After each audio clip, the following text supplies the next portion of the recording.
সব। Hey guys, welcome back to our channel. তো Radhakrishna portrait outline ড তোমরা কীভাবে করবে, তো এই ভিডিওর মাধ্যমে তোমাকে স্টেপ বাই স্টেপ শিখিয়ে দেবো। তো প্রথম থেকে লাস্ট অবধি ভিডিওটি দেখো, তো তোমরা শিখে যাবে। সবার প্রথমে A4 সাইজের একটা পেপার শিট নিয়ে নিয়েছি।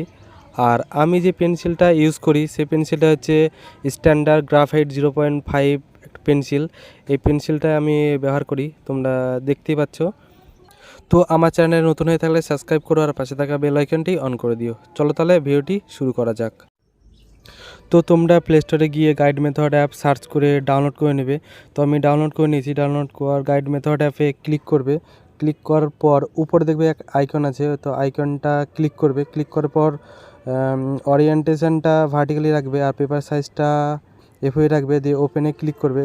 ওপেনে ক্লিক করার পর যে ফটোটা ড্র করতে চাইছো সেই ফটোটা সিলেক্ট করবে। তো আমি সিলেক্ট করছি, দেখো। তো সিলেক্ট করে নেওয়ার পর এখানে যতটা তোমরা ড্র করতে চাইছো ততটা তোমরা ক্রপ করতে হবে। তো ক্রপ করে নেবে, ওপরে ক্রপ অপশানে গিয়ে ক্লিক করে দিবে। তো আমাদের আউটলাইন রেডি হয়ে গেছে। এবার তোমরা 3 লাইন ডটে যাবে, এখানে স্কেল সাইজটা 30 সেমি রাখবে। 30 সেমি যদি না করা থাকে তোমাদের, তো তোমরা সিলেক্ট করে নেবে। তো এবার আমি পেপার শিটের উপর আউটলাইনটা করব। তো দেখো তোমরা কীভাবে আমি করছি। তো তোমরা উপরেও নিচে 3 সেমি গ্যাপ গ্যাপ দিয়ে মার্ক করবে, আর দু সাইডেও 3 সেমি গ্যাপ গ্যাপ দিয়ে মার্ক করবে। মার্ক হয়ে যাওয়ার পর তোমরা লাইনগুলো অ্যাডজাস্ট করে নেবে।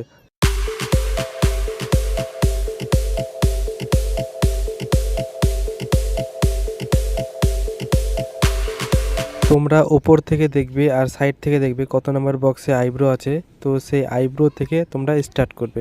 তো আমি আইব্রো থেকে স্টার্ট করব, তো তোমরা দেখো।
ভিডিওটি তোমাদের কতটা হেল্পফুল হয়েছে কমেন্টে অবশ্যই জানাবে। আবার দেখা হচ্ছে নেক্সট একটি ভিডিওতে।